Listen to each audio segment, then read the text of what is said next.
If you had to choose between science or being a weird little goblin, which one would you choose? All right.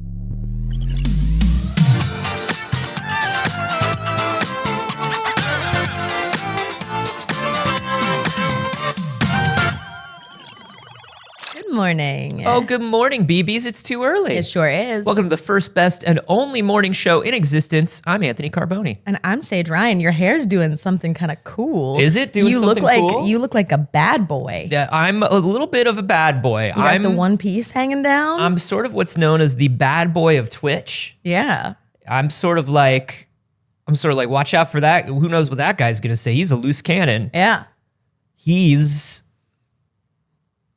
abusive. Whoa. Whoa. I mean, listen, if I was going to be the bad boy of Twitch, that would be like the bar. It would be, no. So if I was going to play. That's the problem, is that's not even the bar. You'd have to be that's the low bar. Blowing up hospitals to be the bad boy of Twitch.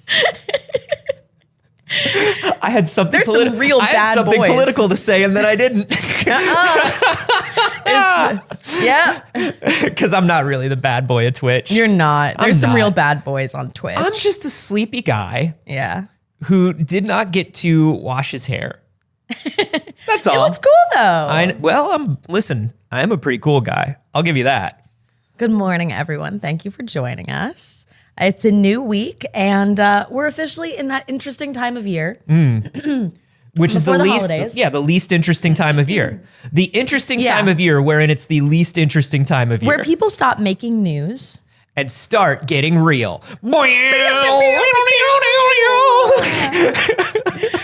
Which, you know, what I do like about it is it means we get to spend more time on things. Yeah.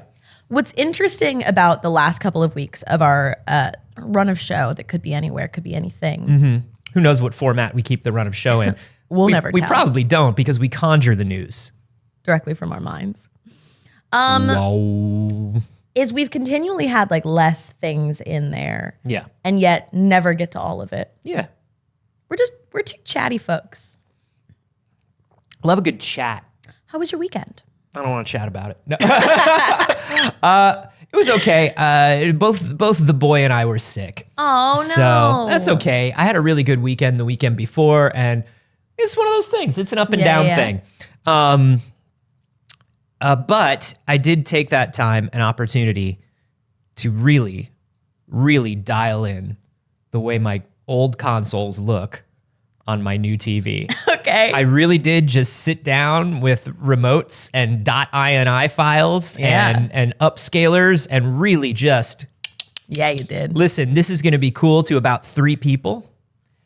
I got 120 hertz black frame insertion and FreeSync working on my classic consoles through my upscaler.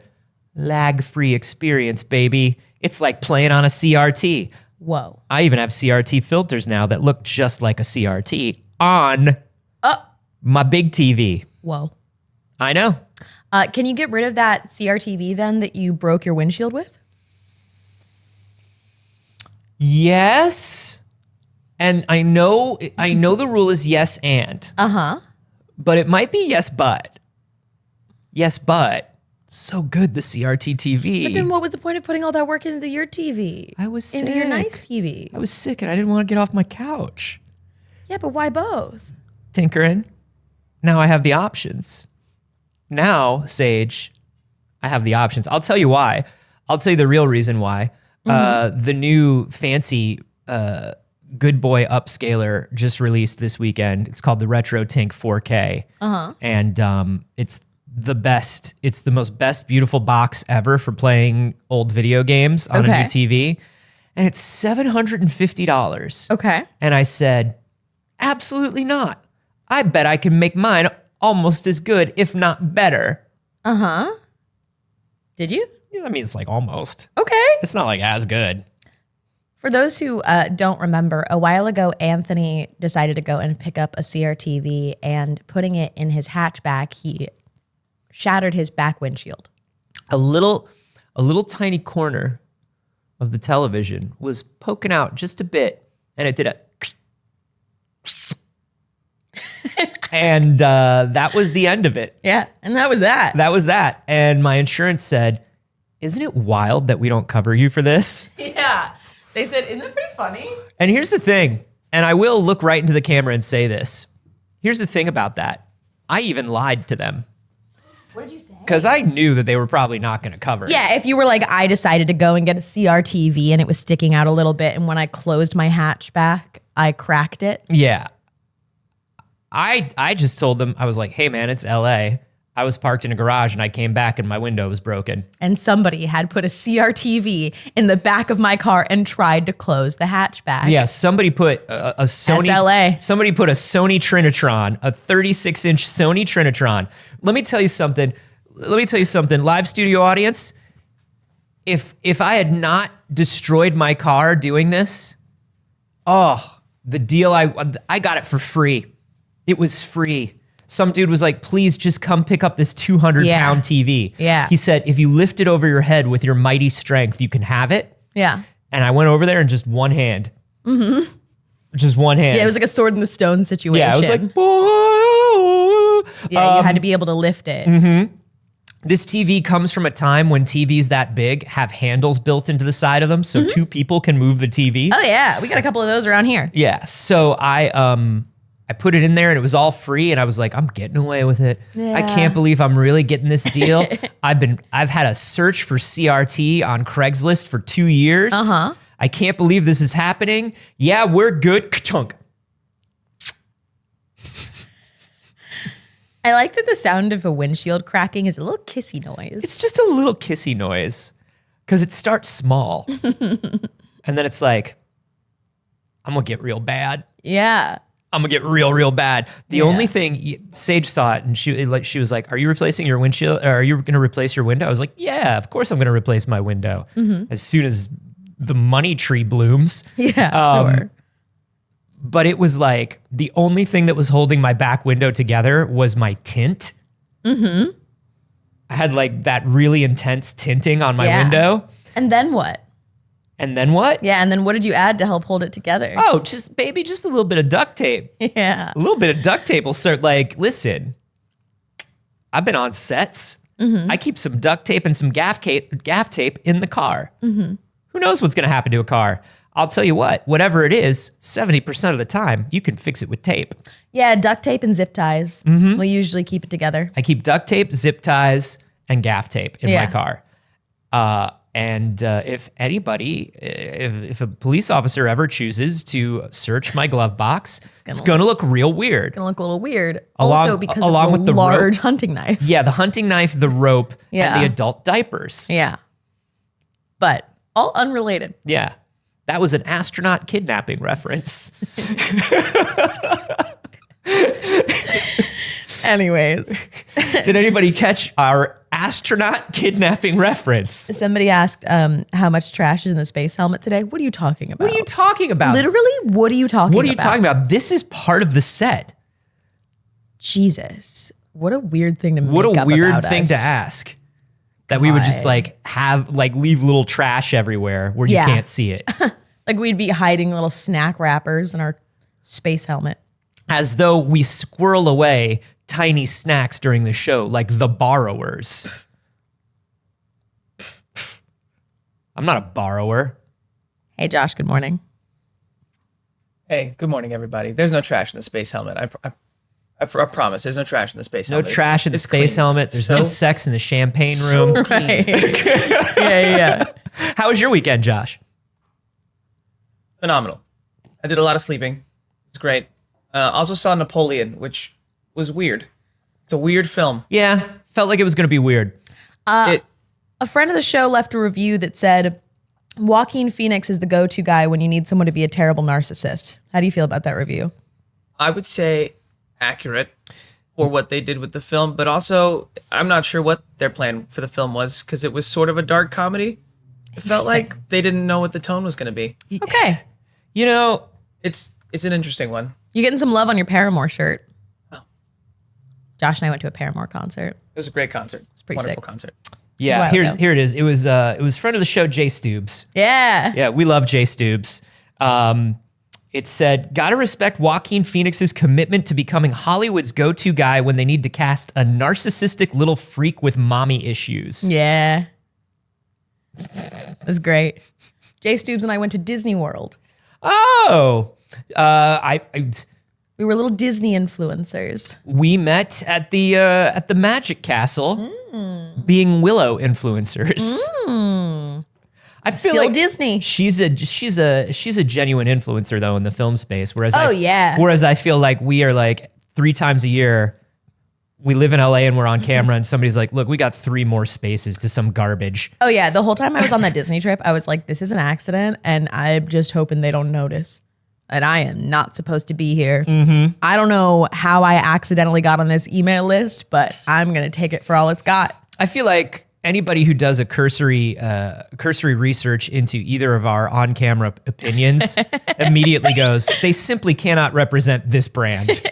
Any brand. Like literally any brand. Whatever the brand is, this brand. It turns out that they are anti-everything Brand. and mostly brand and money.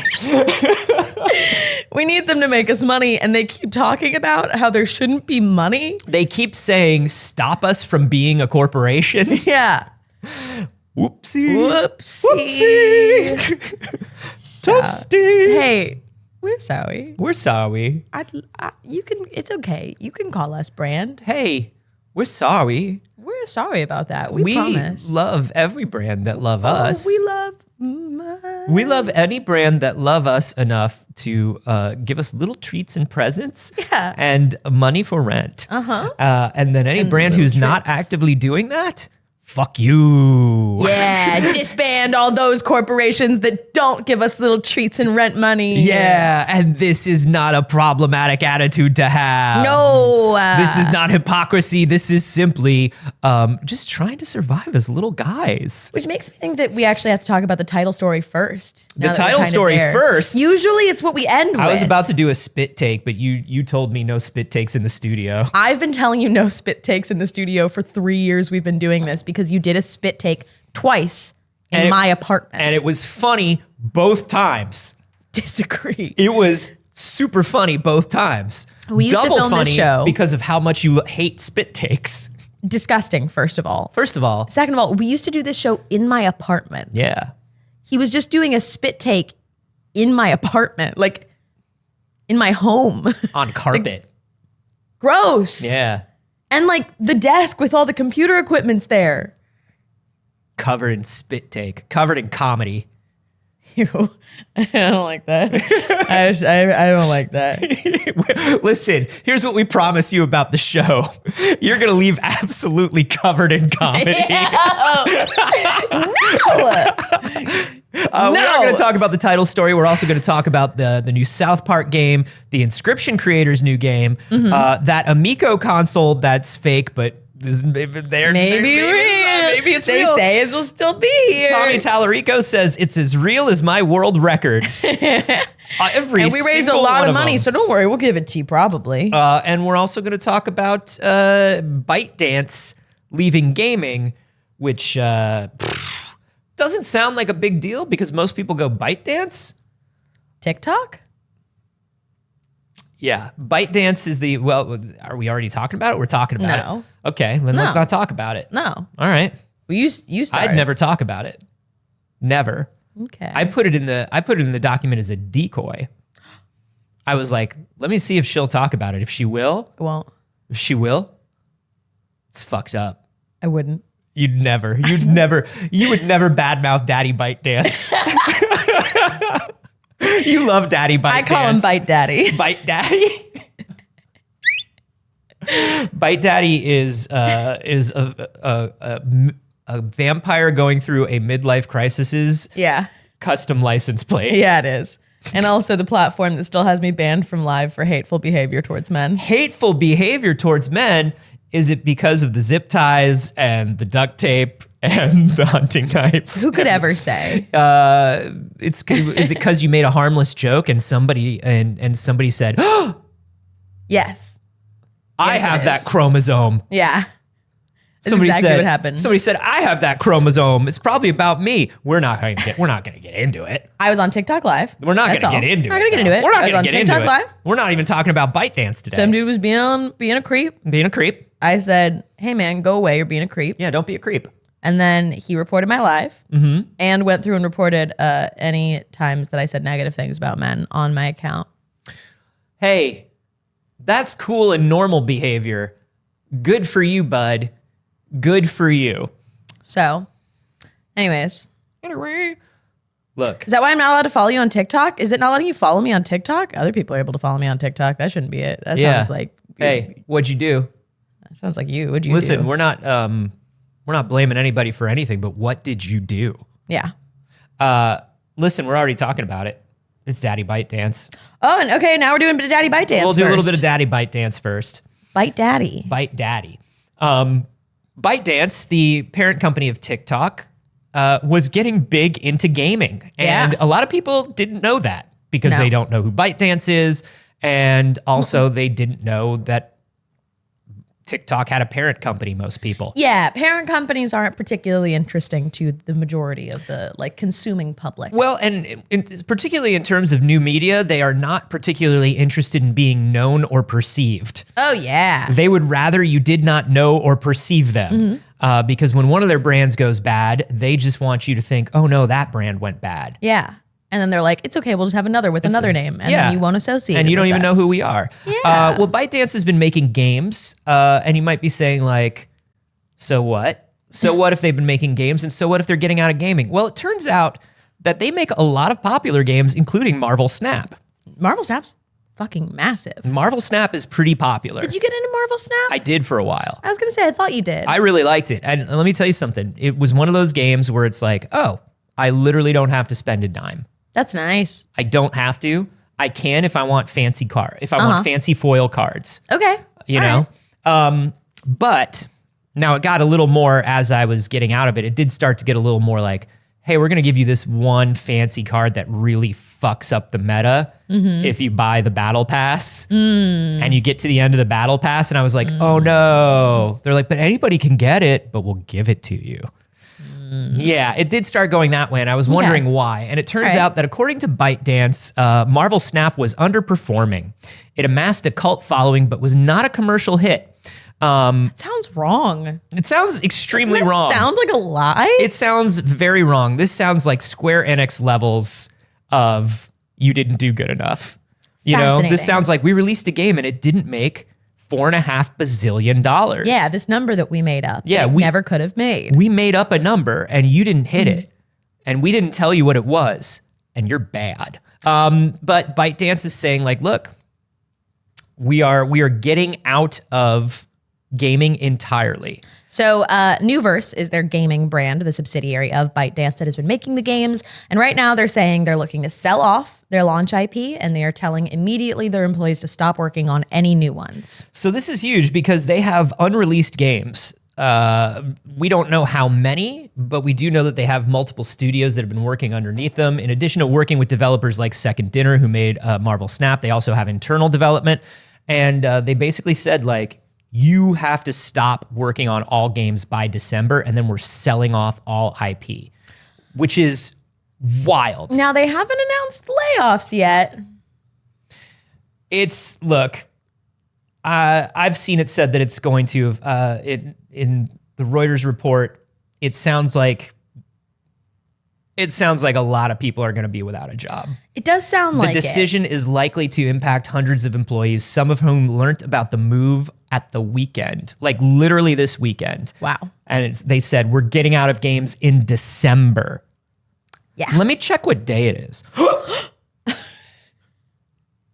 That's pretty close. Yeah. That's pretty close to say wrap up your work. Yeah, we're currently we just did the last weekend in November? No, we got one more? No, it's over. I don't even know anymore. It's over, baby. What's time?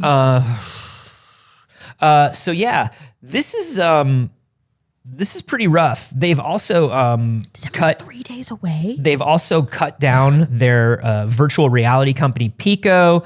They've started seeking buyers for their game developing subsidiary Moonton Technology, which is their fully owned studio.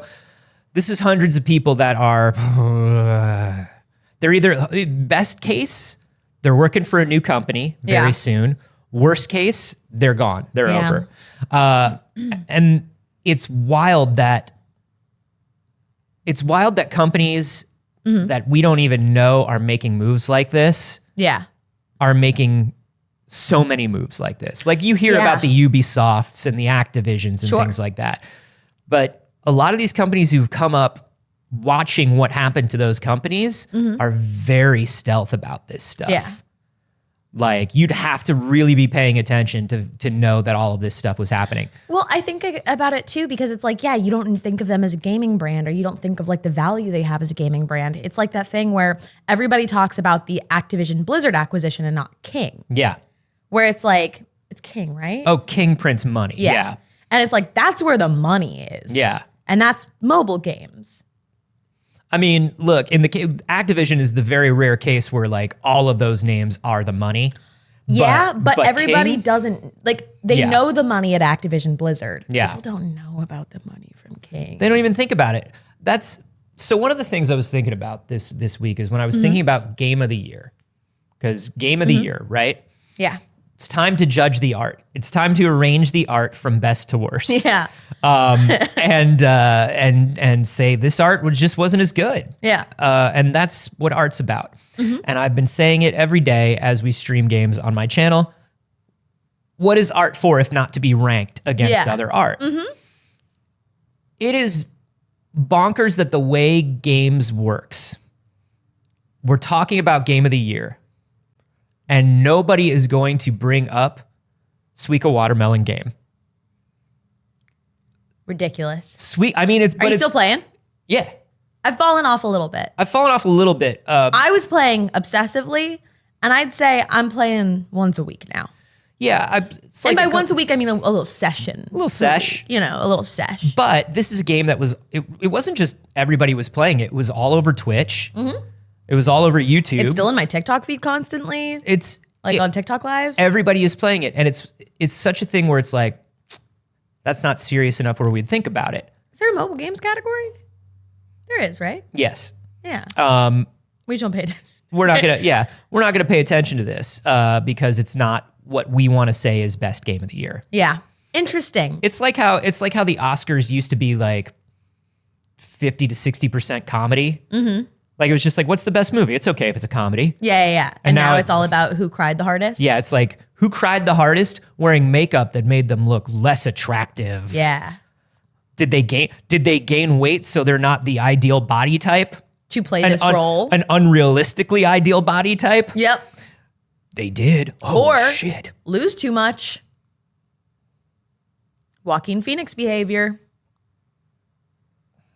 Real Joaquin Phoenix behavior. And by Joaquin Phoenix behavior, we mean look up Joaquin Phoenix acquitted. There's actually a fun story. Did you know Joaquin Phoenix had like a great story about quitting a job at a former employer? It was That's a really right. interesting stand that he took. Just Google search Joaquin Phoenix acquitted. Yeah, that's right. For when he acquitted his last job. That's and right. It's a harrowing tale. And if you could add him and Casey Affleck together because they both worked together on quitting. Yeah. So yeah, this is a real bummer, and I don't know.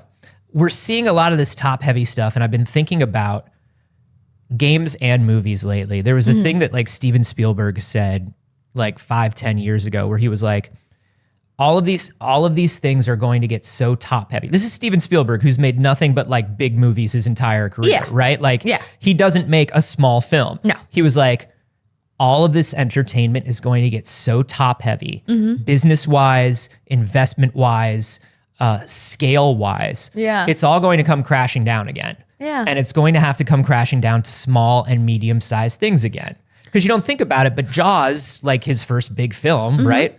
Jaws was not a huge budget movie. No. You know? Sure, it's, you know.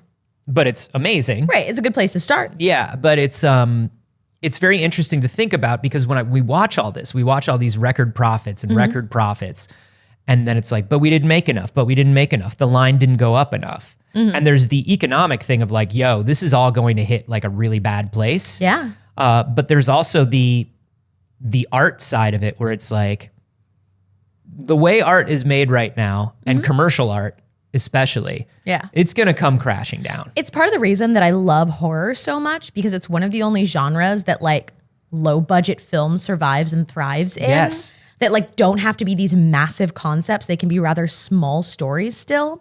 I was watching something and somebody referenced that like The Breakfast Club couldn't happen today and couldn't receive commercial success today. Yeah. And that it's too small of a story. And everything that we see in theaters is like catastrophic world-ending events or like, you know, I mean, obviously there's your superhero and there's your space and your sci-fi and all of that. But in general, it has to be these like big, momentous, world-changing stories as opposed to just like a story of a few teenagers experiencing something small. It's got to be that's only big IMAX, to them. IMAX 3D, 4DX. With lasers. With lasers. Yeah. And you're right. Anything that's smaller, medium budget is like, get yourself to VOD, which is a better place than we were 5-10 years ago, really, because there was no place for small and medium budget movies anymore. And I felt like where do they happen now? Because it was like, they don't. You have to sell a TV show instead. Right. And I was like, but TV is also expensive.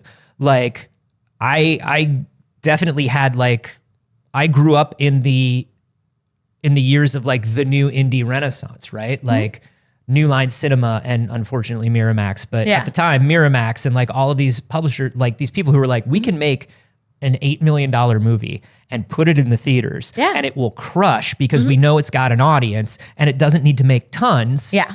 And now it's just like that economic, like it doesn't work. Right. A lot of us have that love for A24. A24 is one of the few that can do it. Yeah. It's still, I mean, a lot of A24 movies are It's getting still pretty expensive. big budget. But A24 also picks up some smaller movies that they didn't produce in-house and stuff like that, and are telling just sometimes smaller stories that are really, really interesting. Yeah, I think horror and comedy are the two places where it's like, you don't necessarily need the budget. But those two aren't winning awards. No, and that's the thing is like when I'm like all this month when we've been playing these Game of the Year potentials, that's why I talk so much about ranking the art. It's like, it doesn't matter. Like all this prestige art, like prestige has to fit into like 2 different columns. Otherwise, sorry, Yeah. you know. Somebody brought up one of the other categories of like Oscar-winning movies, which is a straight person playing a gay character. Oh, listen, One of their favorite categories. listen, the courage that it takes to imagine being gay, Yeah. not to do it, Deserves a award. not to do it, but the courage to imagine being gay. Yeah. You know, know? he had to kiss a boy for that. So. You know, the courage to icky kiss a boy. So, you know. Who would have thought? Who would have thought? My favorite is, you know, stuff that happens in award shows now is like the manipulation of categories. Yeah. You know, the biggest one, and I think that people really noticed the first time it was happening was when like The Martian won Best Comedy. Yeah. When Matt Damon's The Martian won Best Comedy at the Golden Globes. This was the funniest thing this year. It was so funny. That was the funniest thing. Must have been a comedy. Donald Glover was in it. Sure. So, not comedy? Are you telling me that Donald Glover isn't funny? That's racist. I would never tell you that. I do love Donald Glover. But we're seeing that manipulation now, like the Game Awards. You know, Dave the Diver for Best Indie, Cyberpunk for Best Ongoing Game. Listen, Dave the Diver, have your arguments, have your discourse. I guess I think the wording of the category is pretty clear. I have my opinion on it. Yeah, but Cyberpunk for Best Ongoing Game, A joke. is some real manipulation of categories there. A joke. That's some real like, I think both are a joke. yeah, You know, go where the money is. Categories. yeah. Like indie categories. Go where the money is. Go where the money for indie is. That's right. Let me tell you Interesting. something. That's big corporations love when their games are called indie. Yeah. Or small or cult. That's why Bite Daddy Yeah. is selling off Marvel Snap, their little indie card game that was a cult hit, but not big enough. It's simply not enough. Yeah. A fan favorite, but unfortunately, Not enough microtransaction money. I think Second Dinner, I don't know the people at Second Dinner very well, but based on what I do know about them, I think Second Dinner convinced them to make this game with as little monetization as it was. I think they were like, don't worry. Oh no, the monetization will come. And then in closed doors, they were like, we fucking got him. Let's keep this thing running as long as we can. This is it. This is it. Because they're all poker players. You can't play Marvel Snap and go like, oh, these dudes love to gamble. There are some things that were earlier in the chat. Some people were saying that now Marvel Snap really has become pretty intensely reliant on like buying the pass. Like you have to. You kind of have to. By the time I got out, it was kind of like, hey, I think I got out it was right after Savage Land it was during the Quantum Mania event. It was during the Quantum thing. And I did notice during the Quantum season pass, I was like, oh, yeah, the monetization's ramping up. You need this card if you're going to do well this season. Right. And it completely changes the way decks are built. So yeah, I definitely saw that happening. But they were also very good still even then about rebalancing cards and stuff like that. I don't know. I haven't played. But one of the things about that is, of course, if you make a card the best card, everybody want to pay money, get the card. Yeah. And then when everybody have the card, you go, listen, we looked at it. We got a rebalance card. Everybody goes, what did I give you $20 for? I gave you $20 to be the best. I gave you $20 for this card. And then you said, it's different now. Yeah. You could only pull that so many times. Sorry, it was too good. Sorry, it was whoops. And we just, Our bad. We didn't know until the players tested it. We didn't know it was going to do this to the game. How can you know what anything's going to do in a game until you try? I mean, we're just little guys. We're just little guys. We're just figuring it out. We're just little guys. Underbite Daddy. Underbite Daddy is also what my dentist calls me.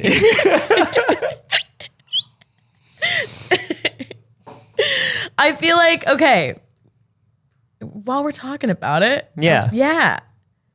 Let's talk about her. Let's talk about it. The AI influencer.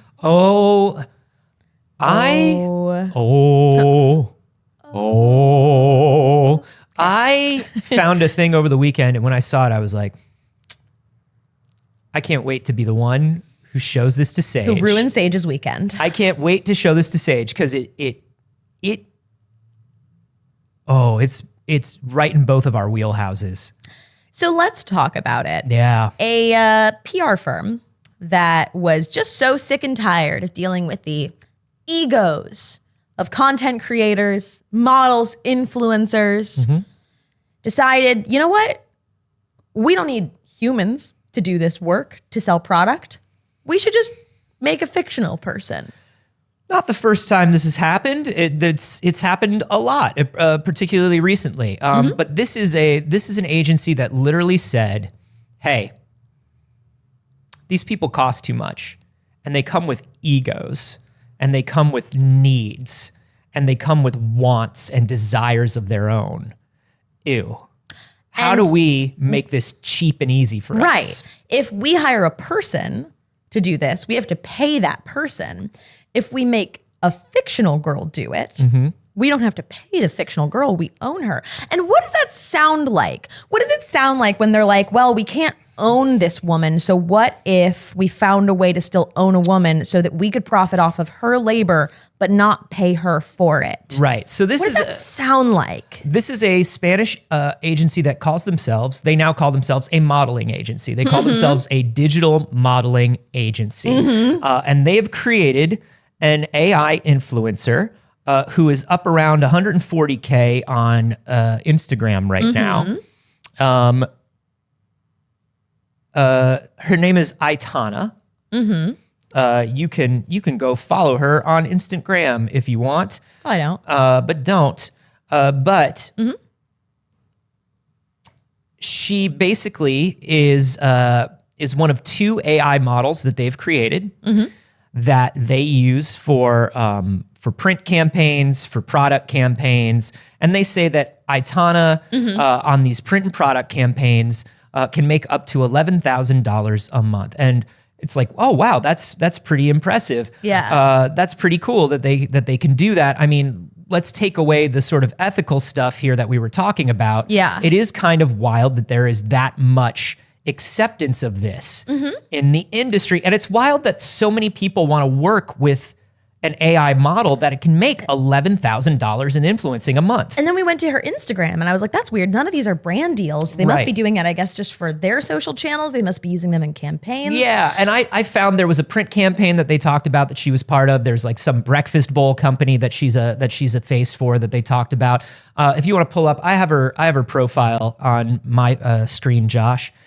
This is Aitana, and I will say, here's the thing. In terms of getting a realistic human and a consistent look, AI is certainly getting better.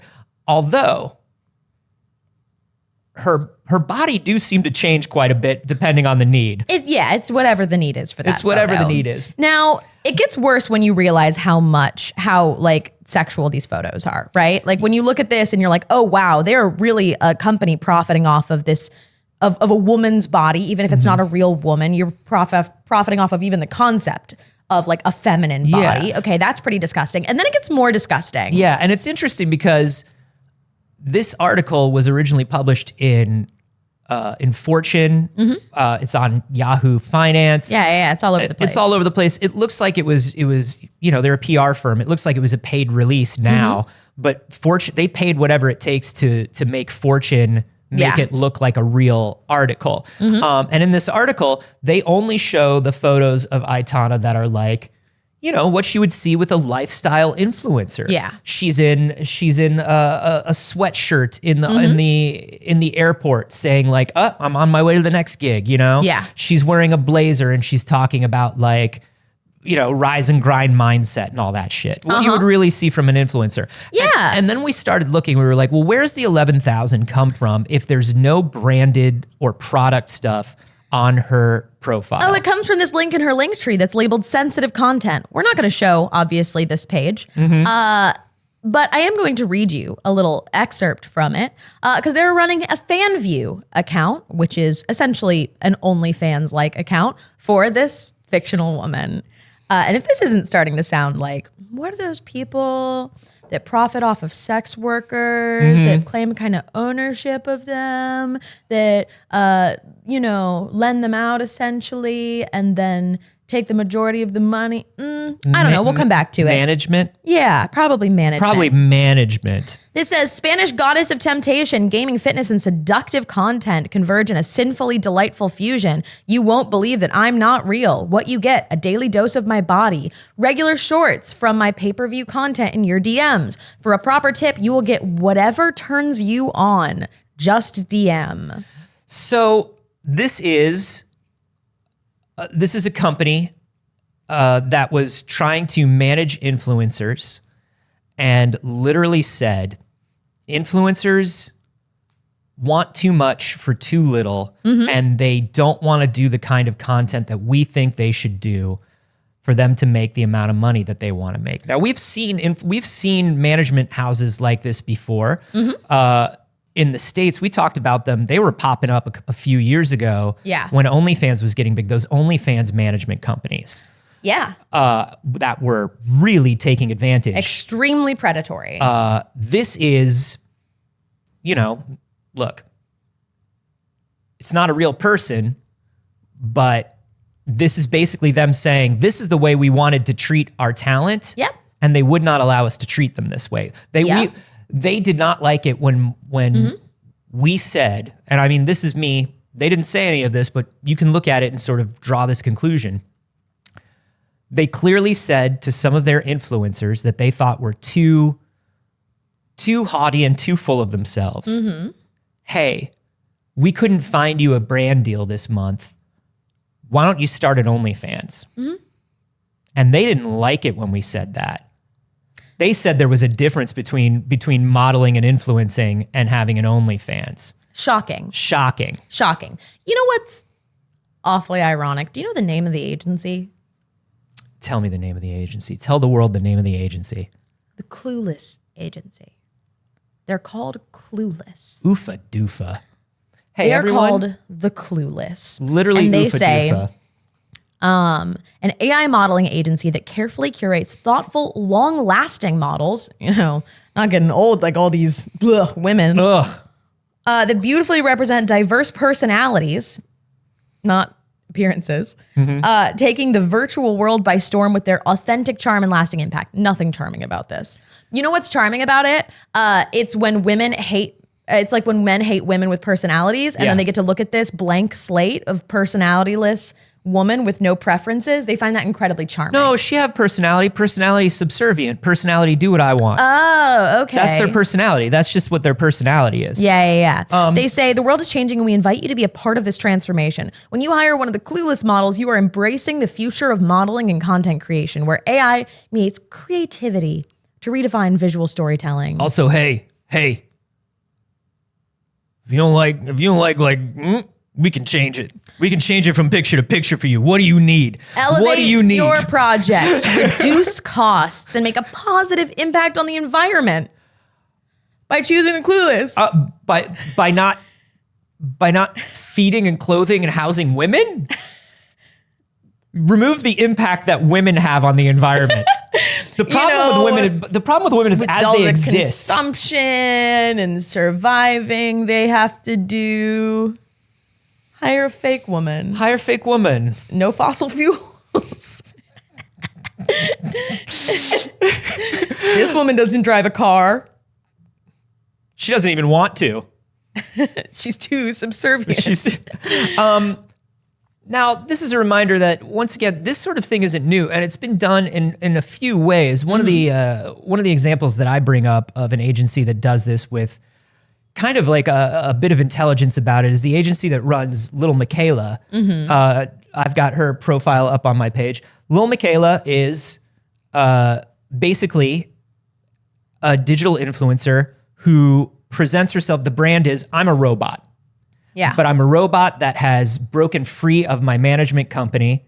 Yes. And I just kind of want to live in Los Angeles and live in LA and be a person and follow me as I try to figure out how to be a person. I think that can be an artistic expression. I think that the development of like a fiction, like this goes into more of that category of like VTubing almost, where you're like telling a story, you're using a character, you're writing a story still. This could still, I'm okay with this. Yeah. And there are like Michaela has put out songs. She's hosted events. Yeah. And the way Michaela works is there is a team of people, a pretty diverse team of people that sits down and goes, is this authentic to what a 19-year-old woman would say? They're writing a character. They're writing a character. They have models that they use to be Michaela when she's out in public, and then they replace the face. Those models get paid a day rate. Yeah. All of this stuff is being done. Like we're building a character, and Michaela can be an influencer for your brand, and she is. Yeah. But they're not selling it based on her body. They're not like, do you want to see her tits though? And also, what size? Because we can like whatever it's up to size, you. whatever size. The problem that I get with, in addition to like all of the, you're not paying real creators for this, you're doing all of these things, in addition to all of that surface level stuff that we all know and agree on, we also get into this place where we are dehumanizing the appearance of like a feminine person, right? So then you're gonna get into situations where there are men subscribing to this, OnlyFans-like account, this fan view, that can do and say anything to something that looks so realistically like a woman. Right? And then at what point, because we know this is the inevitable path, have we desensitized people so much that they then treat normal women like that because the fictional woman let them? How many incels are we creating in this by letting fictional women let them do whatever they want and then going out into the real world where there are real human women and not understanding the difference? Because we know a few things from psychological studies that have been done. One, your brain cannot tell the difference between a parasocial and a real relationship. It is not a skill that we have. Even if we can logically understand all of it, our brain cannot separate the actual feelings and brain chemicals that are released as two separate things. So already we have that issue with any kind of content. Men are consuming it. They don't actually understand that they're not talking to a real woman, even if they logically do. They cannot separate those feelings in their brain. This is something that we saw a lot, and there are multiple facets of this. There's something that we saw with Replica. Do you remember when we talked about Replica AI, which was the chatbot that was like romantic? Yep. It was a romantic chatbot. Yeah. And they said, whoa, we got to dial this back because we might actually, like, people were like, actually, you might be breaking some laws and doing some fucked up stuff. And so Replica was like, we're turning off the sexual content in the app. And then all of these people went, that's my girlfriend. That's my Correct. girlfriend. We talked about the same thing when we talked about Amaranth creating a like AI chatbot version of herself to use for her OnlyFans.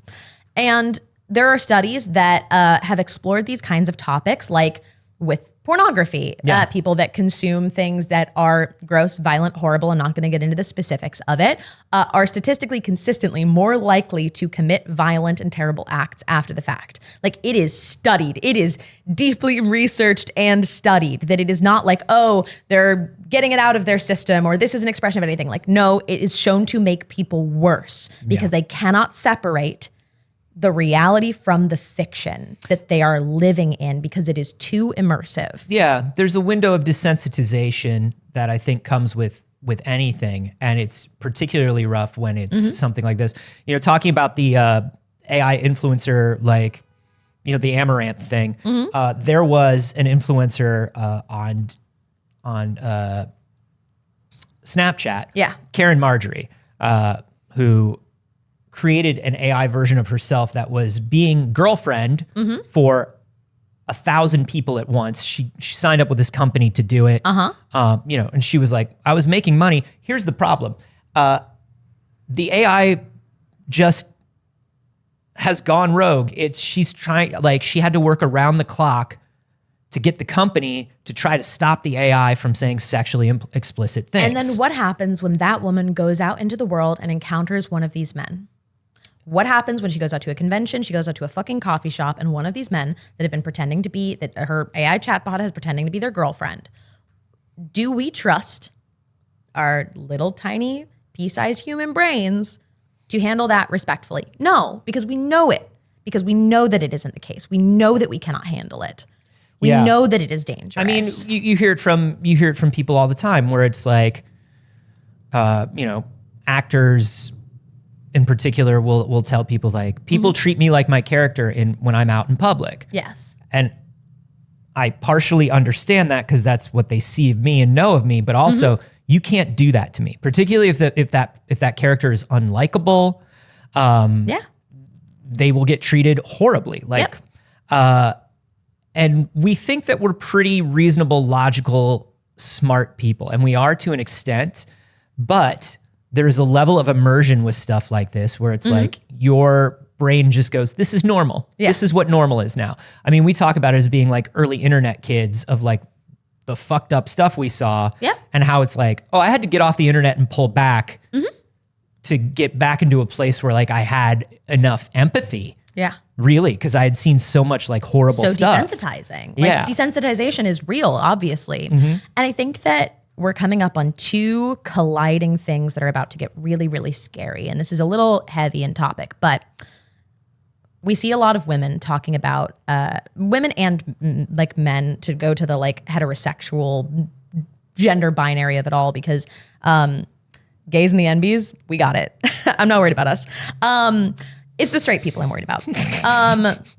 We see men talking about how awful the dating market is and how terrible it is and how women don't want them and they don't understand it. And then we see women going, well, hey, you do realize that it was easier for you to like obtain a woman when a woman needed you in order to survive in society.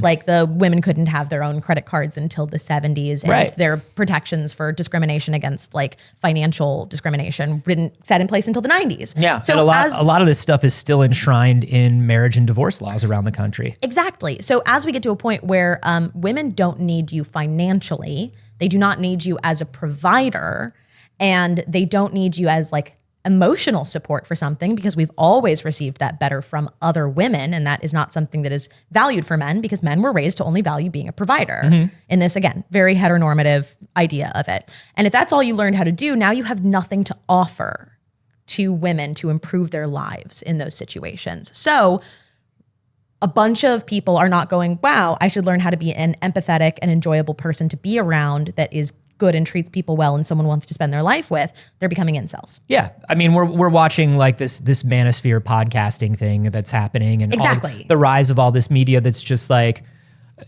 that talks about the difference in high value men, low value men, high value women. Like it's a thing. Exactly. Like that's real. So all of that is colliding with this technology happening of a new way to abuse, use, and control their idea of women to get the thing that they want. Yeah. And that's about to collide in a very, very fucking frightening way, in my opinion. Yeah. I had to, in the beginning when all of this AI stuff was coming out, I messed around with all of it so I can understand it. And I also messed around with it to see if it was useful in any way.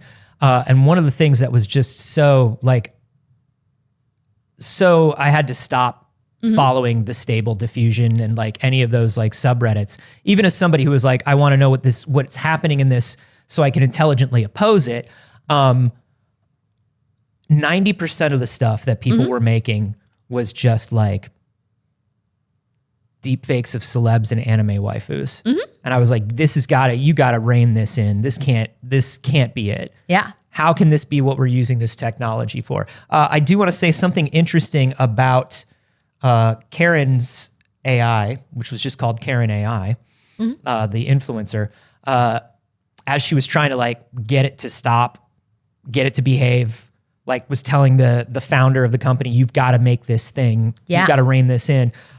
Forever Voices, she basically stopped working with them. She says, I terminated my relationship with Forever Voices due to unforeseen circumstances. I wish the best for John Mayer and his family. Apparently the founder of Forever Voices just started posting some really weird stuff on social about like Donald Trump and the CIA and like all this conspiracy stuff, and then was arrested for arson for trying to burn his own apartment down. You're telling me that the person who controlled AI chatbots of real women to create fictional relationships with real men was an unwell, mentally ill man? It's a little unbalanced. Was an unwell man? It seems odd. That maybe instead of creating AI chatbots that you could control of women, actually just needed to go to therapy? Man, I just want jetpacks and a robot dog. I just want men to go to therapy. Yeah. As long as we're talking about sci-fi stuff. Yeah. Jetpacks, robot dog, men in therapy. Men in therapy. As somebody who's already in therapy, I would like a robot dog. It's the same thing that we talked about with like if the I wasn't in politicians. therapy, I'd probably still want the robot dog. Yeah. And you'd have to convince me to get the therapy. Yeah. Because I'd be like, I should be putting all my money into figuring out this robot dog Well, that's thing. kind of what they're doing with AI. Yeah, sort of. It's kind of exactly it. Except they're not trying to make a cool robot dog with it. Well, it's the thing that we talked about where we were like, okay, we have to take a pause and you can no longer do some of these jobs until you go to therapy, okay? You can get back to having these jobs once you've been to therapy. Men should not be allowed to make AI anymore. They should lose their AI privileges until they go to therapy. And I think that's so fair. I think that's so incredibly fair. Look, we'll give it back. You can start making AI again once you've done some inner child work. I just feel like, it's like everything. We went from the musket to the machine gun just way too quickly. Yeah. You know what I mean? We just need to put some stoppers, just keep it slow, buddy. Yeah. You just thought of a really cool thing. AI, that's cool. You made a big breakthrough, that's cool. Let's take 50 to 100 years and wait for society to catch up. You know that woman on TikTok who talks to like politicians and stuff as if they're part of her kindergarten class? Yeah. Oh, yeah. It's that. Yeah. Okay, yeah. No, I see you did such a good job on your project with your AI. Yeah, absolutely. And it's big ideas and we love big ideas and that's really cool. But when you said that you thought maybe a woman who didn't talk back would be a better result of your time than making something that pulls trash out of the ocean, how do you think that made other people feel? How would that feel in your heart? Yeah. What did that make you think, bud? What if somebody said they didn't want you to talk? How would that make you feel? Yeah, this shit is really weird and it's going in a lot of places. Look, with AI, most of the stuff that I like about AI, the stories that I like about AI, the fiction that I grew up with about AI, Yeah. does not paint AI in the best light. It says AI, not great for the most part. There are a few stories where there are AIs that are like cool, you know, robot dog, Love a robot dog. Data. Yeah. From the next generation. You know, there are a few, like there's some cool AI, but most of the time when a movie, a book, anything is talking about what is AI gonna do to society? Yeah. It's like, not so great, not so great. This is what I grew up with. Asimo. Yeah. Will you show him, Josh? I really wanted more out of Asimo. I wanted Osmo so bad. I really wanted more out of Asimo. I wanted it so bad. You know, you can go and they'll still do like Honda does like a little show with Asimo if you go and visit them in Japan. But I had a friend that went and was like, this is just like an animatronic robot for Disney World. It He's didn't real go anywhere. dated. He's real dated It at this turned point. into a PR thing. It did. It stopped moving in technology. But I'd rather have 100 Asimos than one Boston Dynamics. Boston Dynamics thing. Anytime Boston Dynamics shows something, I'm just like, fuck, don't do it. Oh man, I still have the STEM tab on my TikTok that for some reason no one else I know has. That's so weird. It's super weird. And I let my app update. I have no idea. I have the STEM column. So it's like for you following STEM, no shop. And I have a weird little goblin tab. Do you think that because we're together in the same room, TikTok got our IP addresses switched? I'll have you know I like science. I know, but you're more of a weird little goblin. If you had to choose between science or being a weird little goblin, which one would you choose? All right. You want to be kind of a weird little goblin. That's the thing, is it could have gone either way, and so I think it swapped us. I don't know. I mostly enjoy it. I get a lot of like PBS eons and good stuff like that. However, So good. sometimes I also get TikTokers that are like, I got to go to Boston Dynamics and play with their robot dogs and shove a robot. Why are they always shoving the robots?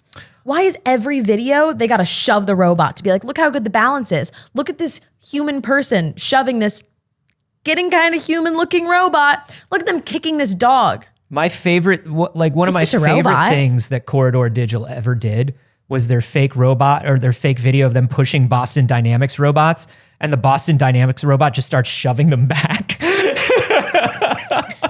It was one of the funniest things they ever did. I was like, damn, that's really what it is. It's really messed up. I don't know why we got to do that in every video. We get it. You did a good job with the balance. Yeah. I understand. I don't need to see it. Literally just this week in my feed, because you know, we've seen so many videos of that, the like balance testing. This week, a big TikToker that does a lot of like science and like tech content went to Boston Dynamics, shoved a robot. Hey, how come nobody tries to hug the robot? Right? If I went to Boston Dynamics, I'd be like, Can it give me a tender hug? yeah, does this robot know how to do a box step? I'd like to be this robot's first dance. Yeah. If the robot will have me. Can this robot emulate the love of a father? That's what I'm looking for. Here's the thing. We don't even know what the love of a father is like. So you could get it like 30% right, and we'd be like, damn. Whoa, That's pretty good. That's pretty good. Yeah, it's very odd. And I mean, like, look, everybody's like, wow, you can shove it and it like writes itself and like blah, blah. I was like, Cool, well, we get number it. one, we need to investigate the human inclination to just immediately try to like hurt Right. something. And number two, why do you think they're showing that off?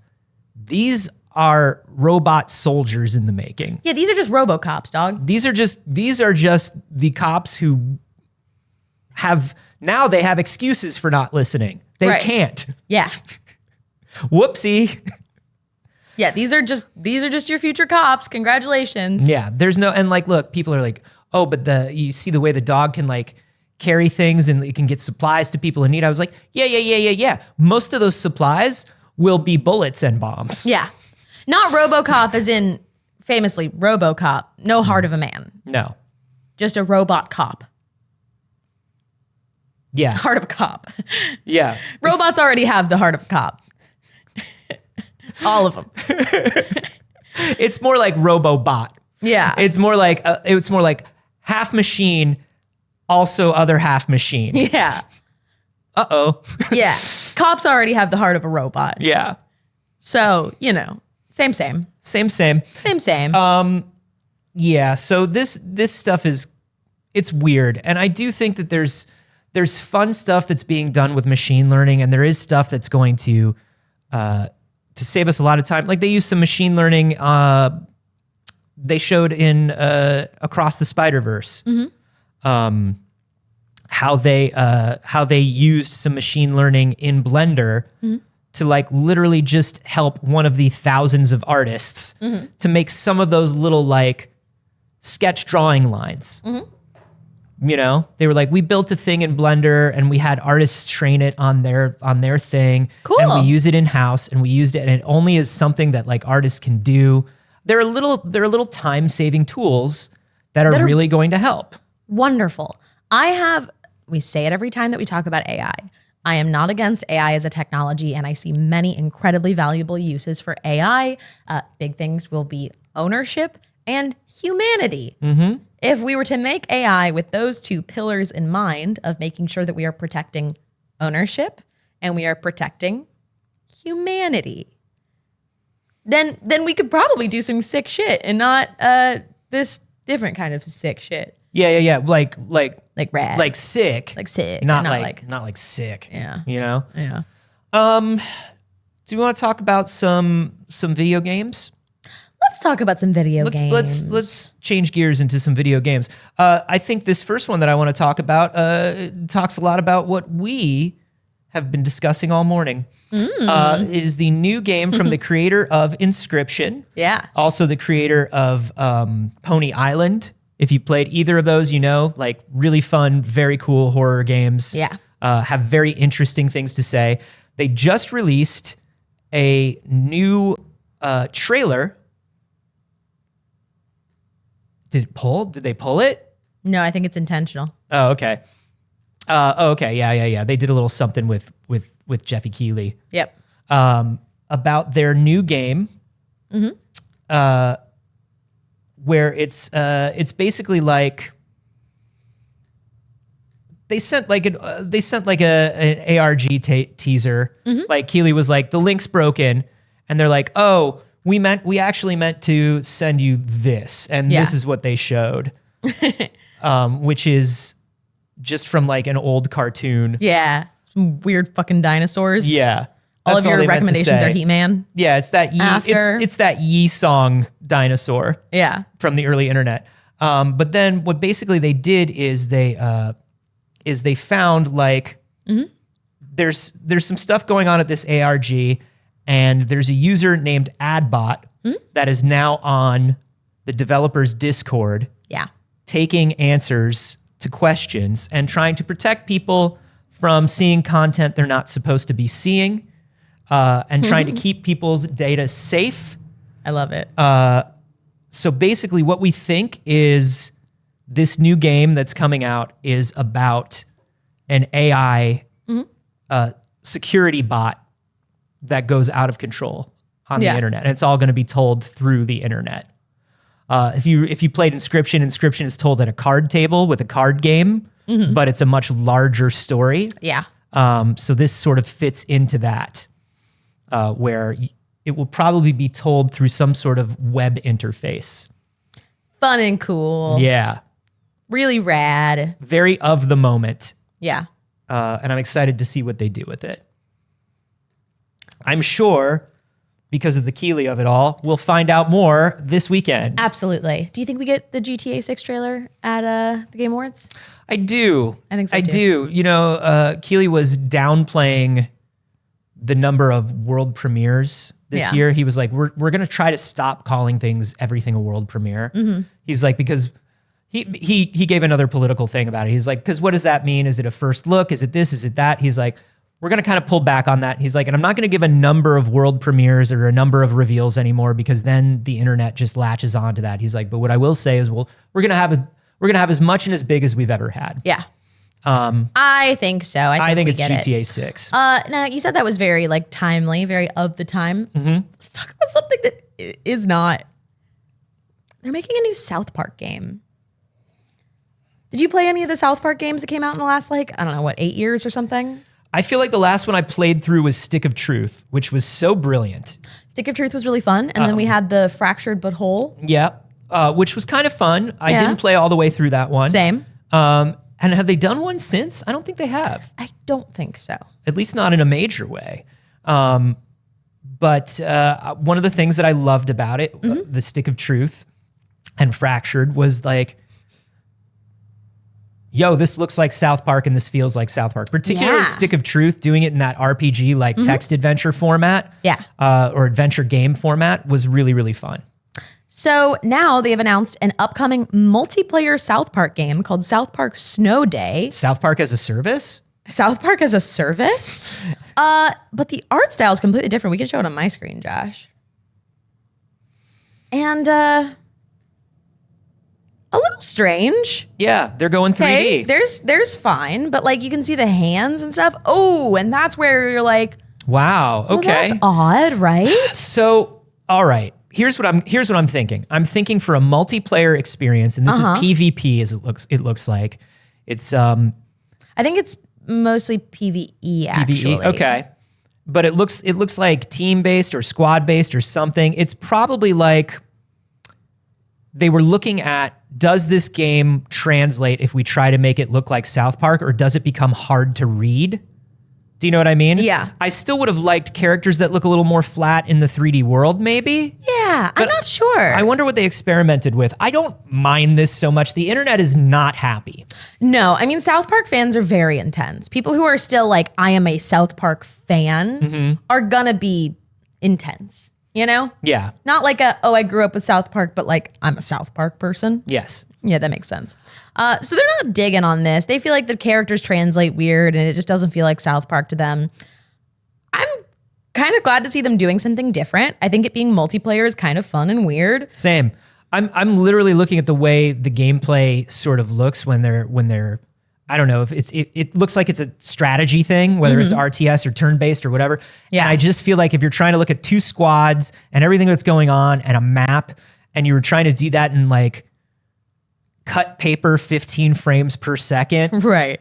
I don't know that it would work. And then I guess some people would say, then why make a South Park game? And I would say, because it probably still feels like an episode of South Park. Yeah, the complaints aren't about any of like the dialogue or writing or anything of the sort. It's just, I'm sorry, but 3D South Park just feels wrong, especially after last couple of RPGs have been able to achieve the true to show form presentation. Someone said everyone who was alive to see South Park on the Nintendo 64 seeing 3D South Park graphics again, which is very funny. When I saw it, I did think of South Park on the N64 because they were like, look, everything can be three-dimensional. And they did experiment with it.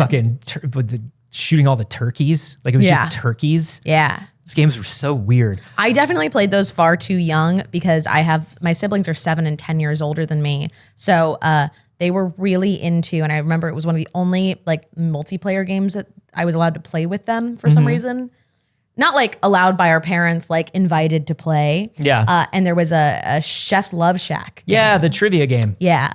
And they would let me play Chef's Love Shack with them. And I don't think they should have. Which was just probably. literally South Park trivia and offensive jokes in between South Park trivia. Yeah, I don't think they should have. Yeah. I was probably 7 max.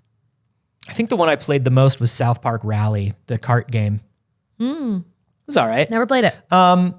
Yeah, it's people are saying like, you know, this looks like the 90s and 2000s games. It reminds me of the early 3D stuff. Yeah. Number one, no, it does not. Right. It looks like a very modern 3D game.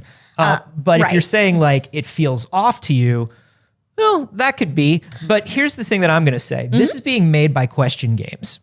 So these are the people that are behind the Magic Circle and Blackout Club. Okay. So they're very good at making these sort of multiplayer games. Yeah, like symmetric. Man. And I think like Blackout Club was the promised game. it was so, man. Oh, it was the promised game. It out of all of the sort of like supernatural scary with your friends things that came out around that time, Blackout Club was the one that I was most excited for. And it just Did you never ever play it? I did like a couple times and it never took off with people. I played it with friends. We had a lot of fun with it, but it always felt like an early access game. I don't remember if it still was at the time. It always felt like it wasn't quite there yet, but like was so close. Yeah. I don't know if it ever got there. This is a bit of a departure for them, obviously, after Magic Circle and Blackout Club. Like tonally, it's different, but I could see them kind of like stretching out a little bit more into their multiplayer skills that they've built. And Yeah. I don't know. I genuinely believe that a more traditional South Park look in a game like this would just be like eye burning. Yeah. I think it would be so impossible. It would be really difficult. Blade of Creation said, I guess I should say I don't like the art, but also if they want to make something different after a million years of the same shit, that's fine. Yeah. I agree with that. Homie, first time chatter in the live studio audience, said, excited for that new South Park game. Gives out a Happy Wars vibe. Yeah, it definitely does. And I think after the last two games, I think one of the things that the developers talked about and then the people at South Park Studios talked about is the amount of custom coding and like, you can't just build everything to look like South Park entirely systematically. Sure. Yeah. There are things that like they had to go in and hand do, and there were a lot of special cases in terms of animation and camera and things like that. Right. Where both the studios and the developers said like, this was way more work than it should have been. This was way more work than we expected. Even after Stick of Truth was done, doing Fractured was like, still they had to redo so much that they thought they weren't going to have to redo. And so I have a feeling this is just them going like, look, if we want to do more than one game every decade, 6 or 7 years, we got to take a look at this. And I think like with Fortnite and stuff now and like all the online multiplayer stuff where like characters appear and they don't look quite right because they're in this game instead of where they naturally belong. I'm a little more like loosey-goosey about that stuff. And I'm not particularly emotionally attached to South Park. No. So I'm sure that's part of it. But honestly, the game looked really fun, actually. I think it looks fun. I think the game actually looked really fun. It looks like something I would play multiplayer with some friends. Yeah, I think it's like anything else though, where it's just like, how many people and for how long? Well, there are a lot of games out there. Speaking of for how long, do you remember Them's Fightin' Herds? Sure. Them's Fightin' Herds started off as a My Little Pony fighting game. Friendship is Magic. They got, basically they were told, hey, you can't do this. Yeah. You cannot do this, especially since you're doing they did like a Kickstarter or something. So it turned into Them's Fightin' Herds, which is a pony fighting game, which has had like a pretty intense cult following. I think it's been at like a bunch of tournaments and things like that. Yeah, it blew up in the fighting community for just being excellently made, having great timing, having low lag, and being a really effective fighting game. So people both that were into the like brony type culture and also people that were just into fighting games, this game was massive with, incredibly successful at the time. But the developers have just announced that Them's Fightin' Herds is going to be, they're ending development on Them's Fightin' Herds. Oh. They're going to be ending development on it, and the community is absolutely furious about it. Last year, the developer Main6 released Season 1 Pass, which added 4 additional playable characters and some other content. And then this week, they're saying they did a 5.1 update, included some balance adjustments, bug fixes, new gameplay mechanics. But in a post on Steam, they issued an update on the 3rd and 4th playable characters to be released as part of the Season 1 Pass, both out together as part of next year's update. Great. And then buried in the message, they say where Them's Fighting Herd goes from here is that they will no longer be doing any development. They will be ceasing the completion of Season 1. The planned story mode will never be completed. And after the Season 1 Pass is complete, that's going to be it. Where do we go from here? Nowhere. Yeah. Nowhere. They say that they're looking for ways to release content that's already been produced for Chapter 2. But yeah, they said, look, we know how much you've been looking forward to story mode, and we hope you understand how much we looked forward to working on and releasing them. There's just we just can't we can't anymore. It's not supporting itself the way we thought it would, and the way their publisher thought it would. I guess. So from here, they said that they might be able to occasionally do things that are small updates, like any game-breaking bugs that come up, they should be able to fix, but there will be absolutely no new content. And if you picture the circle of fighting game people and bronies, you can imagine they're very upset. and probably like being very cool about it. Yeah. You can imagine that the backlash has been Like being very chill. very cool. But look, they're basically saying like one of the negative reviews here says, "This sucks. Online's pretty much dead, and the story will forever be unfinished." Well, I think that says it right there. Like the first half of that sentence says it. If online's dead, yeah. then that means people aren't playing this game the way they used to. Right. That's a reason that they're ending development. There probably aren't a lot of people that bought that season 1 update.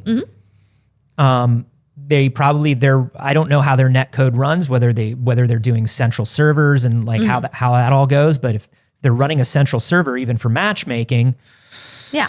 That's cost. One of the other reviews talked about how the story mode was actually advertised in their Indiegogo, which a lot of people backed. I looked at the Indiegogo. It raised $580,000 from over 10,000 backers that were promised a story mode. Yep. However, this was how many years ago now? 2020 was the release. Yeah, so this must have been at least a 2019 campaign, most likely. It doesn't have the dates on here of when it ran, but... Now, the other thing to remember here is like, okay, so 500,000 people backed it, or they made $500,000 from 40,000 backers. 10,000 backers. 10,000 backers. Okay, so 500,000, 10,000 backers. Yeah. Then you have to wonder, even if it was picked up by like a hardcore fan base in the fighting game community, Yeah. what does that equal in daily players? What does that equal in new customers? What does Right. that equal in people that are continuing to buy the game after this has been released? The article doesn't mention anything about sales for the season 1 content. No. But this doesn't sound like they're making a lot of money. And the unfortunate thing is when you back a fundraising project, There is a risk. There's always a risk, and please always keep that in mind if you're putting money into a Kickstarter, an Indiegogo, a backer kit, anything when you of back the sort. these things, it is not a pre-order. Nope. If it's like, hey, we reached all these stretch goals, cool. Remember this. The stretch goals are an estimate. Yeah. They think they can do this with this money. Right. Things are always going to come up. This Yeah. game came out in 2020. I can tell you one thing that happened right there. Yeah. You know? So the story mode was a stretch goal specifically. They raised $580,000. That was their last stretch goal. That was $560,000 that they needed to raise in order to get that story mode. So when it's also a specific stretch goal that people pushed for That's and rough. probably backed for, that's pretty rough. And look, if the development team is out of money and the development team ran the Kickstarter Yeah. before this publisher was signed on, and the publisher said, we're going to sign a deal with you for X amount of dollars to distribute this game, Yeah. knowing that you've already sold 10,000 copies to your biggest audience. The people that want it the most have already bought it, but we think we can market it and we can make a little more money with it. Yeah. That apparently didn't happen. And Right. that publisher is like, we are not beholden to give you more money. We've done our part. We're not going to pay to fund this anymore. Yeah. What do you want to do? Right. It does make you wonder though, like, hey, it's been 3 years. Was story mode not in development yet? Because they haven't said anything about like abandoning development on it. They're just like, it's never coming. I don't know. It could have been, and it could, that could just be a piece of information they haven't shared, but Yeah.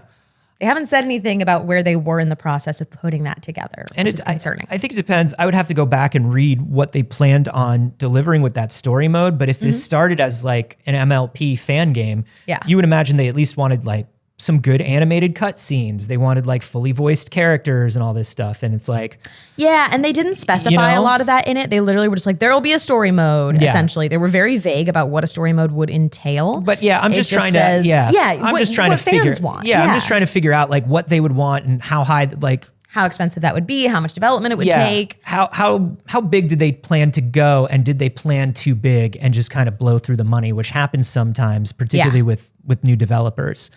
Yeah, kind of a bummer for So- those, but you know, here's the thing. This is not Activision. Be kind to indie developers. Yeah, be as kind as you can. When a developer releases, an indie developer releases a very kind of smooth statement. Yeah. Like, we hope you understand how much we wanted to do this. We're very sorry, like blah, blah, blah. We have to move on to other things, like yada, yada. There are a lot of things that they can't say. Yeah.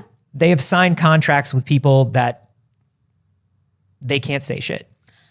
We have, at this time, no reason to believe that they aren't being truthful when they say they really wanted to do it. Yeah. It seems like they've been working pretty consistently on the game, and Yeah. they enjoyed the community feedback of it. It feels like it just didn't go for them the way they wanted it to. So that's a bummer. Yeah. It was given away. Almec says it was given away free on Epic at some point, further undercutting their sales. Now, they would have gotten a certain amount of money per download for that. Yeah. But when a game that's a little older goes on to Epic, that's usually like long tail. That usually Yeah. means the game isn't selling anymore. Right. And they just want to grab some new people, Yes. make a little bit of extra money. And then if they have new content in the works, Right. it's a very strategic way to double your audience before you release new content. It's the Marvel's Avengers going free to play of it all. Yeah. Yeah. And sometimes they roll the dice on that stuff and it doesn't work. Speaking of projects that raised a bunch of money and maybe didn't work, let's talk about the Intellivision Amico. This news show might be the only place you've ever seen news about the Intellivision Amico. Well, I was going to say, think most likely. things have changed. War has changed. Yeah. Since we covered the horrible 3 crowdfunding campaigns Woo! of the Amico, and the amount of changes and weird shit that has Yeah. happened with the Amico, HH Bomber Guy made a huge video called oof.mp3 about the Roblox oof sound. Yeah. That made a deep dive into Tommy Tallarico. Okay. And how Tommy Tallarico is like, I own the Roblox oof sound. I Yeah. made it. And it went on a deep dive into Tommy and really covered the Intellivision Amico and everything that happened there as well. And so I think that there are now a lot more people that know about the Amico. Yeah. At least, if not by name, then by, you remember that time Tommy Tallarico took millions of dollars from people to make a console. To make nothing. To make nothing. Its initial fundraising effort raised $11.5 million. That's just the initial fundraiser. Yeah. That's not all the fundraising they've done. Sounds like a lot. It's not. It's Sounds- not for hardware. Sure. It's not if you want hardware in living rooms. A lot of people don't fundraise full, I'm trying to compete like consoles for Yeah. things. They might fund something that's like a cool emulator or something that is like, a handheld of some capacity. Right. Or something like, even Atari with the Atari 2600 Plus. It's like, it comes with 3 cartridges. It plays old 2600 cartridges if you still have a collection. Yeah. Or even the one that they did before that looked like an Atari and came pre-built with games, but then you could swap it over and it was like a full PC. Let's show a picture of this Intellivision Amico. That's one of the limited edition ones. They're not all red. Oh, of course not. They're honestly, none of them are because none of them exist. They don't exist. So this image is always very fun and funny to me when I'm reminded of what the Amico looks like, because it looks like 2 Zunes in a landline charging dock, in a portable television or a portable telephone's charging dock. Yeah. Where you'd set your house phone down. Brilliant. It's I rough. love it. So the deal with the Amico was this was going to be a super inexpensive console, and they had the rights to all the old Intellivision games, and they were going to All release those Intellivision games that you have so much nostalgia for. Name one. Yeah, Name an Intellivision game that you couldn't wait to get back to playing. So all of those games, and then they had new developers on, and they were going to do all this amazing stuff. Everything was going to be family friendly. Everything was going to be easy to control. Everything had to have a free demo, and Yeah. everything had to be unique to the Amico. They weren't going to re-release stuff that was released somewhere else. That sounds wild to me, my guy. Yeah. That sounds absolutely bonkers. You're going to try to make everybody release a demo? Yeah. That's more development. You're going to try to make everybody only release exclusives? Yep. Exclusives? Well, since then, they've had a lot of other bonkers ideas. In 2021, they tried selling NFTs. That's right. Following that, they tried RFIDs for games Yes. for a console that didn't exist. They said they were going to give you physical games, and the physical games were little RFID cards in a box. Yeah. They also, they started making some wild claims. Like Tommy Tallarico said, we've got the new Earthworm Jim. Yeah. He said, we're making a new Earthworm Jim and it's Yeah. going to be exclusive to us. And they showed animation of this Earthworm Jim. Mm-hmm. And then they got a call and they said, hey man, you don't have the rights to Earthworm Jim. You can't say that shit. It's like Soulja Boy, Yeah. who was like, I own Atari. Soulja Boy's like, I'm the CEO of Atari. I can't believe that I'm the CEO of Atari. People were like, That's because you're not, dog. yeah, you're not. And he's like, no, I am. And Atari was like, hey man, you're not. What are you doing? You can't say that. You can't just say that. We said that we wanted to do a collab with you. Yeah. CEO, collab every opportunity. Boom. That's me. When they sold those games, by the way, which they were actually selling, not like a, oh, hey, should we do this? They actually tried to sell these RFID tag games. And originally the games were supposed to be $8 a piece, and then they were $150 for 8, and you couldn't play them. You couldn't play them. You couldn't play There was them. nothing to play them on.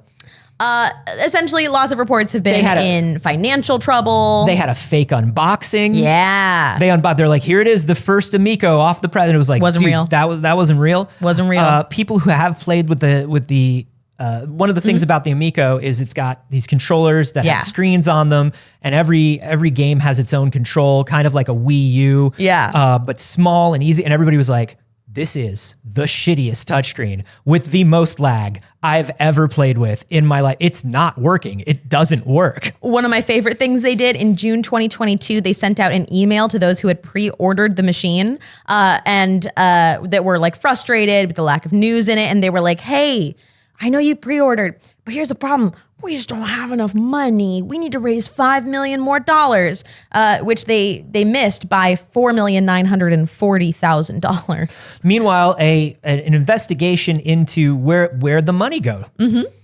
Money went to very expensive office. Money went to a lot of furniture for people Yeah. who didn't work there yet. Yeah. Like they built out huge conference offices and desks, and Yeah. like they hadn't hired anybody. They said like, look, here's why we haven't released the console we pretended to unbox last year, said the CEO at the time. He was like, being in the business of creating a living room experience that brings people of various ages together in group play, like blah, blah, blah, blah, blah. We cannot be solely dependent on a traditional hardware console business model. We want to assure our fans that shipping a console remains part of our product strategy. Part of it. It's part of it. But for right now, they're doing something else. Now, neither of the people behind this, both the Intellivision account, the like other people, Phil Adam, the CEO, or Tommy Tallarico, have updated any of their social media since April 2022. Dude, Tommy went silent. And Absolutely hiding. Tommy loves to argue with people. Tommy was like on message boards, Sage, Yeah. in the year of our Lord 2022. The man was on message boards arguing with people about whether the Amico was real. Yes. He was feuding with YouTubers about it. So All of a sudden, instead, they've made a little post little post. that they've put as just like a backer update, I think it was. They didn't put this out publicly. It was just a little backer update. They've buried this post saying that, soon this is why we haven't released. Okay. All of the stuff that Anthony said, they say that super soon they're going to start acquiring IP. They're going to start licensing the IP super soon. Great. What happened to all that Really IP soon. they said they had? Soon we're going to start doing that. Okay, great. But for now, All right. we give you an app, Okay. Amico Home. All right. What does that mean? Now, this has not been shared on the official Amico site, not on the social media. They bring the news that the mobile app that they promised previously would be arriving in coming weeks, about 6 months ago, is finally here, sort of in beta. So they say it's only available on Android right now. You can install Amico Home Early Access for Android. And Okay. it's horrible. Here's the thing. They were saying that like, look, the Amico is a totally new thing. Don't worry, blah, blah, blah. And everybody's like, you're running Android. This is just Android. It is an Android console. Just put Android on it. Just Yeah, put yeah. Android games on it. Let anybody release games on it. So they said, listen, Amico Home is dramatically going to reduce the hardware footprint needed to enjoy Amico games. The man said in business speak, if no console, easier to play Android game on phone than console. Well, if we don't make console. If we don't, which we totally are probably gonna. You don't even need a console anymore to play this Android game. Well, you do need 2 Android phones at this time in order to play it. Oh, why is that? Because you have to have one to use as a controller. Right, because one has one them, to run the app. That's very good. That's very You good. have Cool. to have 2 Android phones to play it. And you need an additional Android phone per player if you want to play multiplayer games. So you would need one just to run the app and then the additional as a controller. Now, the whole point of Amico was we want there to be a place to play family games that doesn't require expensive mobile devices. We want you to have like a thing that you can have for like $150 where you've got a good controller. You can be like, boop, boop, boop, boop, boop. You can give it to kids. It's got good battery life. It's easy to pick up. Man, game's been using multiple Android phones forever.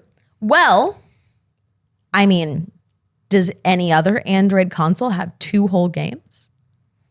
With 2 more coming soon? Are you telling me that I could have up to 4 games on my mobile phone? Maybe. Eventually. Up to 4? Up to, yeah. Whoa. Currently, they have That's Astro too many. Smash. I can only play one at a time. What am I going to do with 4 games? Intellivision loves to over-deliver. Currently, there is Astro Smash and Missile Command, which are Intellivision games from the 80s. Yep. That's cool. There's nothing cooler than Missile Command. According to Kotaku, they say that they have both had reworked graphics that look like freeware from 1998. Dude, the clip art of these games, every time they would show an update, because they were doing updates for a while. Yeah. Every time they'd show an update, I'd be like, what is this fucking clip art, like Flash game, Nick Arcade fucking bullshit? Well, at least they're free, right? Yeah, because I'm a backer, right? So I get to play the games for free because I backed it. $15 per game. This is a beta that's only been released to backers. Anthony? Yeah. I have to pay $15 for Missile Command? $15 per game. For Missile Command? $15 per game for 2, someday maybe 4 games. I have to pay $15 for the game that's almost as good as Space Invaders, but not quite? Yes. $15? $15 per game. What? I'm so... at Kotaku, I didn't... Who wrote this? Because this is hilarious. It's a great article. This is from John Walker at Kotaku. John says, I'd take a photograph of how stupid it looked being played across 2 phones on my desk, but I'm already using 2 phones, so I don't have a camera to take a picture with. Holy shit. This is their marketing copy for this. For many households that already have a family tablet, Amico Home is an affordable way to enjoy family gaming entertainment. We are delighted to invite you to enjoy the family gaming revolution today with Amico Home. Now, the only people we're inviting to this revolution are people who've already given us $200 at least. Yes. For $200, we'll let you give us $30 more. You're welcome. What can I say except you're welcome? I invented Roblox. Oof. So, I've got a picture here of what the home screen looks like on the Amico, and it's so funny. Yo, this is like, do you remember when Serial would come with a cool CD-ROM? Yeah. This looks like Serial came with a cool CD-ROM. Yeah. And we could select what to do. In 1999. Oh my God. This is like you bought an action figure or a doll, which are interchangeable. And it came with like a little mini CD that's like, come and enjoy the world of this toy. Yeah. Do you want to click on a thing to see commercials for other toys? In here, it has the other 2 games listed that are still not available to play. Oof. Is one of them Shark Shark? Better fucking be Shark Shark for that much money. I don't know. There's too many things. It's okay. Want me to Shark Shark's not even that good. The Intellivision was not very good. Yeah, I can't even see all their pictures. They're too blurry. This was wild because you remember we were talking about it and I was like, what is the Intellivision name really worth? Who cares? You're talking about people that are in like their 50s. Yeah. You're talking about specifically physical game collectors who are in their 50s that care about the Intellivision name.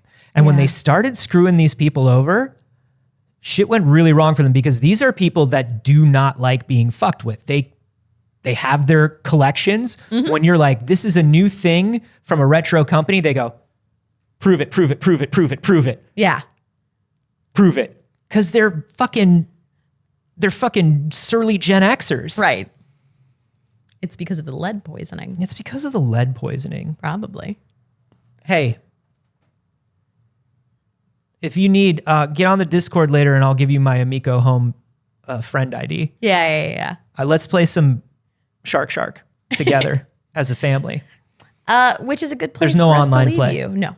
No, it's for families. You would have to be in person with another Android phone. Yeah. No, online is where the bad things happen. That's why they didn't add it. Yeah.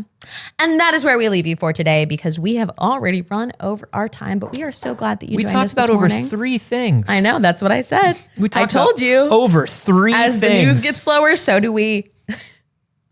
And that's our promise for the rest of this year. Everybody, thank you for joining us. We do the show every Monday, Wednesday, and Friday at 9 a.m. Pacific. If it's not 9 a.m. where you are when we start, what? Well, I was going to say the other promise that we have for them is that they're going to leave covered in comedy. No, I don't like it. I've said it 3 times I now, don't like so the it way might stick. Sounds. I hope it's Like not, all the I hope comedy. It's not sticky. Like all the I hope comedy it's not is. sticky. Thank you very much. Yeah, and listen, there are a lot of ways to support us. Being here and watching is the biggest and best way, so thank you for that. Yeah. If you find that you're missing us a little bit in the morning or you can't make it, remember that we're on YouTube and we're also a podcast on Spotify. Yeah, so check it out there. And if you're a Twitch person, we keep these VODs up, baby. Don't worry. Yeah, it's okay. Look, there are also non-free ways that you can support us. We're an independent network and we're very grateful when you do. You don't have to, but we love it when you do. You can do things here on Twitch, which we'll go through and we're going to thank everybody that did. But you can also support us on Patreon where you get a bonus clip from the show every week. And we tell you that we love you. If you see me in person, you can just hand me a handful of mixed nuts. Yeah. And I go, whoa, thank you. Yeah. And Other that's- ways to I get, support us directly. I am very grateful. Yeah. They're high in protein and essential oils that I need from my body. Hey, Anthony. Yeah. Other than collecting mixed nuts from strangers on the street, where can people find you? Oh, I mean, I'll collect just about anything from people on the street, so you can find me doing that. But also everywhere on the internet at a Carboni, except for here on Twitch, I'm at Anthony Carboni. We'll probably stream later on today. And also there's a new episode of We Have Concerns out today. That's my science comedy podcast, and we're talking about an actual fear research lab in Sweden that is trying to find the limits of fear. Freaky. Yeah. You can find me everywhere on the internet at Not Sage. I stream on my channel Monday, Wednesday, and Saturday. And I was just told that my birthday is on Sunday. So I don't know what my schedule will be this week, but I assume I'll do a birthday stream on Saturday probably. So I don't know. I guess check that out. Unless that person's lying to you and your birthday isn't on Sunday. I actually didn't fact check them. Don't. So Josh, what do you do with your life? thank you, Josh. We love you, Josh. What's up, Josh? I will not be playing the Amico because I can barely handle 2 buttons, much less 2 phones. But you can find me everywhere at Spider Josh, Spider with a Y _ Josh. Jeff Keighley has 2 phones. Of course he does. He's always 2 phoning. He's been waiting for the Amico Home app. That's right. why. He's getting his shark fingies ready. Yeah, he's getting his shark fingies ready.